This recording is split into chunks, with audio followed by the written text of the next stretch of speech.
ఉండవల్లి అరుణ్ కుమారు మంచి వక్త, ఇంగ్లీష్లో నాలెడ్జ్ ఉంది, హిందీలోనూ లాంగ్వేజ్ మాట్లాడగలరు.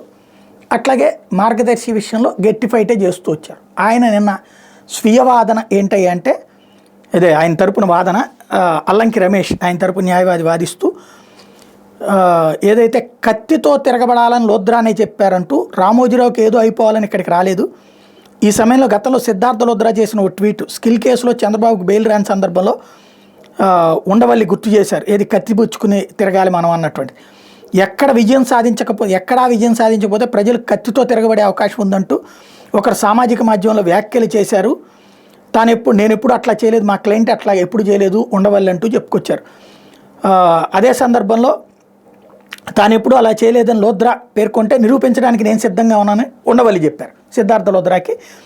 ఆ విధంగా కౌంటర్ ఇచ్చారు. తాను 50 ఏళ్లుగా రాజకీయాల్లో ఉన్నానని వ్యక్తిగతంగా విమర్శించినట్టు ఎవరు అనలేదన్నారు.